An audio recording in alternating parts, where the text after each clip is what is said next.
Hi, I'm DJ Sixsmith. You're watching Sit Down. Ruthie Lindsey here with us today. Brand new book. There I am. How are you? I'm well, thank you.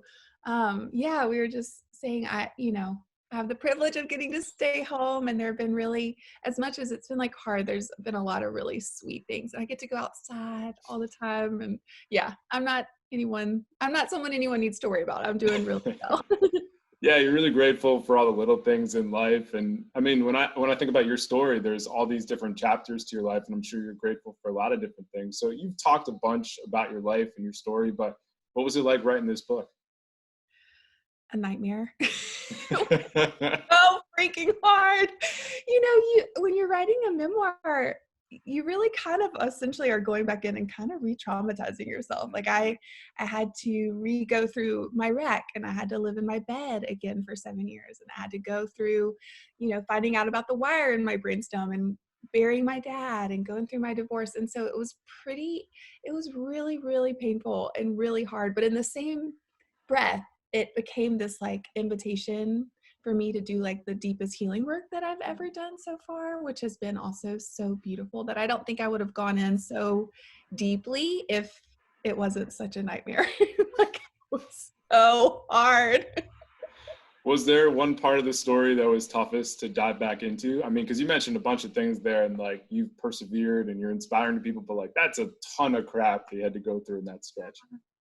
Probably burying my dad, because we had found out about the wire in my brain literally weeks before he passed away, and I Wow. had to jump into, you know, I felt like this ticking time bomb. So we had to go in and figure out like where I was going to do the surgery, and all these doctors were pursuing me, and they all had different ideas on how to do the surgery because no one had ever done it before.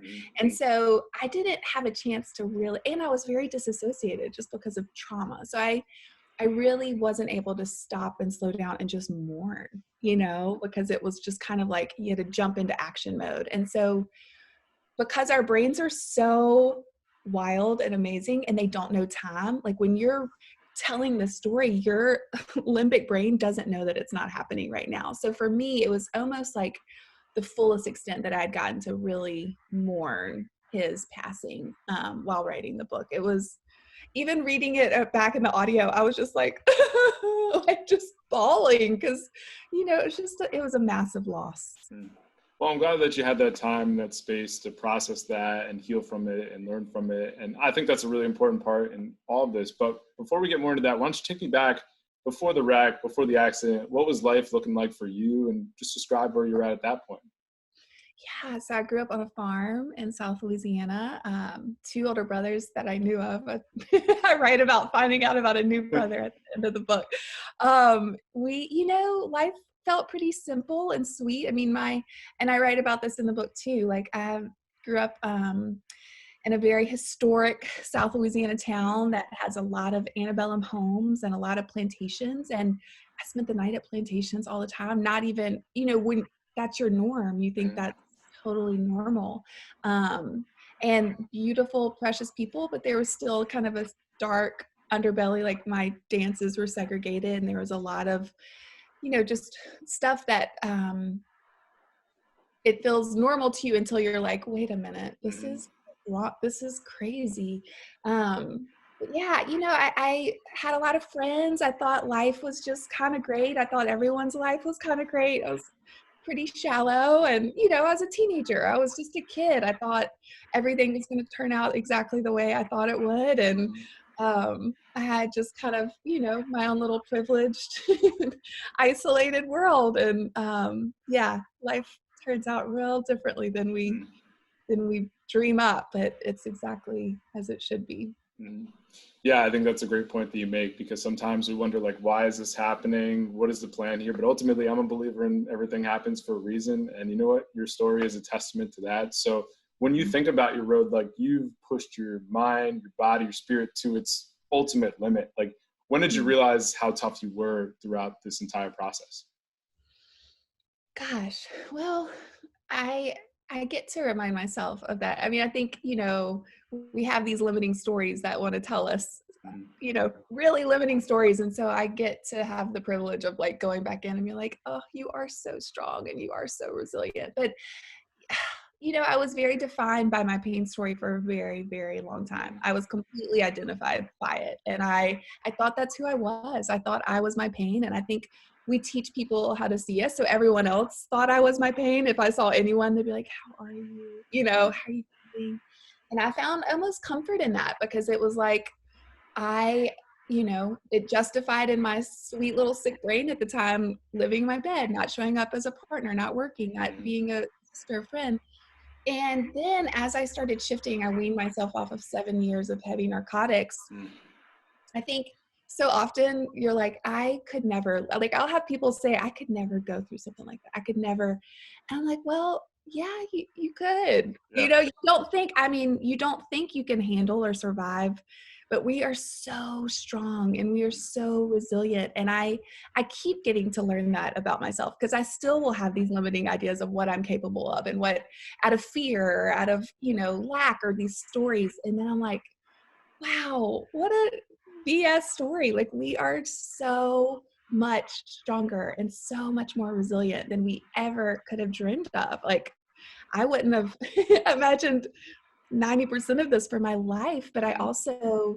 I wouldn't change one thing because I feel like all the things that happened ended up becoming these invitations for me to like come home to myself and to heal and to unlearn these stories that I was told. Like, I thought I was broken. I thought Mhm. my body hated me. And, I thought all of my value and all my worth was in things outside of me, and getting to remember my inherent value and worth, and that this healing was for me and this love was for me and for every other human. That's been the sweetest thing, of remembering what was so right with me and not what was wrong with me. And that our bodies and our minds and our spirits, like, we were created to heal.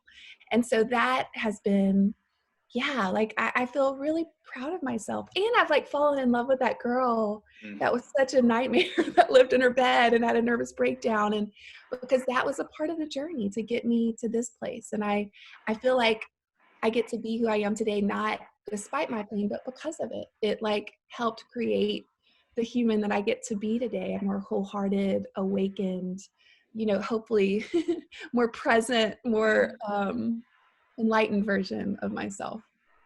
I think that's a beautiful way to put it. And, the fact that you found value in yourself throughout this is really important. And, a big part of the story too is the chronic pain, and not only what you're dealing with physically, but mentally. So when did all that really begin? Like, cause you get in the accident, you're bedridden, and then how much longer after does the whole chronic pain thing really dominate your life? So after my wreck, I was super lucky. I mean, they used wire in my spinal cord Mhm. fusion, and that's just what they did back then. And I went back to like normal life. I mean, I was very disassociated. I would talk about the wreck and what happened in third person. Like, I'm a storyteller. I love telling stories. Yeah. And it just felt like a good story that I felt very detached from. I'm like, I had a 5% chance to live and a 1% chance to walk, and an ambulance hit me and saved my life, and it just felt like a It cool sounds like story. it was kind of like an out of body experience as you're telling your story. Right. I Yeah. mean, and I would always say it was way harder on my family and friends. Like, I was on life support. I just didn't remember a Right. lot, but your body does, the body, like one of my favorite books, The Body Keeps the Score. I didn't understand any of this at the time, of course. So I kind of went back to normal life. And, if I dance too much, I get sore, but that's about it. I definitely like stuffed all of those feelings and all those emotions. And after college, I moved to Nashville and met my first boyfriend. And we were literally married 10 months later. Wow. We were like in the church trying so hard to be like earnest little sweet Christians, and felt guilty about having sex. And so we literally got married 10 months later because we were idiots. And just earnest and trying our best to be like good, not knowing that we already were inherently good. But anyway, about a year into that, I was just walking in front of a store one day, and this crazy shooting pain went up my neck that was Wow. so debilitating. And I remember thinking I'd either been struck by lightning or I'd been shot. I mean, like, that's how severe it felt. And I fell to the ground. I was left with this inky black spots in my vision with a migraine, and that pain started happening more and more and more frequently. And every time we get an MRI, there would be this spot on the film, and they go, oh, that's the magnet in the machine interacting with the wire from your spinal cord fusion, but everything around it's fine. So we tried all these therapies and nothing helped. And then eventually they started me on really heavy narcotics because I wasn't functional at all. And that went on. I lived in my bed for about 4.5 years before they realized that there was a wire in my brainstem. I can't believe it took them that long to realize that's insane. Yeah, it basically finally a doctor was like, I can't tell you what's going on until I see what's under that spot. And this like $50 x-ray showed the wire. And I'm the only human in the world that's ever had that. And I shouldn't be walking or speaking or talking or much less dancing. You know, I'm so lucky to be here. So after you go through this whole journey, like what are the little things that you enjoy now more than ever, whether it's dancing or just being outside? Like what are those little things, like the first things that you're like, this is awesome, I'm so happy I can be here to do this? Yeah. So, you know, when I had a complete nervous breakdown, which now I love to call my breakthrough, but about 7.5 years ago, and I mean, my marriage had ended, you know, my dad had passed away. There just had been so much loss and so much trauma, and I stopped sleeping, had to move home. I couldn't take care of myself.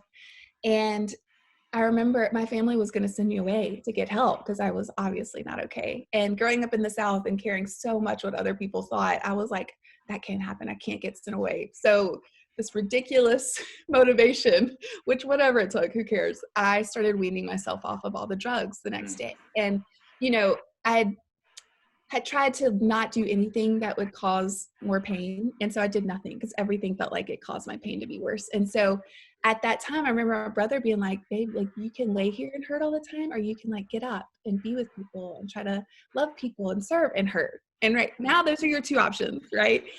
And so, I mean, I had to relearn how to live. And the beautiful thing about getting off all of the narcotics was, you know, when you numb the hard, painful things, you also numb every good, beautiful thing. Like you can't have one without the other. And so as I was almost like de-thawing, I'd been on the craziest amount. I was on the highest level of fentanyl patch and morphine, hydrocodone, just all of it. And as I started coming off of that, I felt like my brain started being able to come back. And you know, to be able to feel the beautiful and good, you have to also experience and feel the loss and the pain. So all of a sudden I made this list, you know, of all the things I'd love to do before I had pain, because I hadn't done any of those things. And so I wrote down like, you love flowers.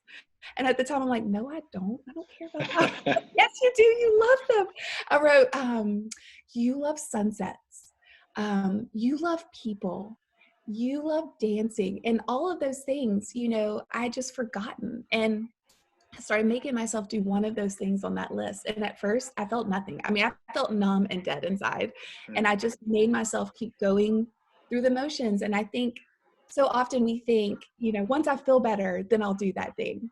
But actually the motion had to come before the emotion. And so now, you know, most of my nieces and nephews were born during that time, and I hadn't seen them. Like I was in this fog, and all of a sudden I'm seeing these children, and I'm like, you are such a miracle. Like you precious, beautiful sunsets. You know, I hadn't seen a sunset in like 7 years, and I still can't see a sunset without getting to, like, I remember hearing in that time too, the Khalil Gibran quote, the deeper sorrow carves into your being, the more joy you can contain. And I was like, that is going to be my story. I'm going to get to experience joy on such a like soul level, because not despite of, but because of this pain. But I have to let myself experience it and feel it, you know, and not try to numb it and hide it away, because it doesn't go away. You know, unless we learn how to process it, it stays and it gets stuck in our bodies. And I mean, you know, again, I thought I was broken, and now I'm like, no, we are not broken. Broken, effed up things happen to all. We're traumatized. We're not broken. You know, that's trauma. But the beautiful thing is we can heal that. Like our brain doesn't know time. So you can go back in and heal things as though they're happening right now.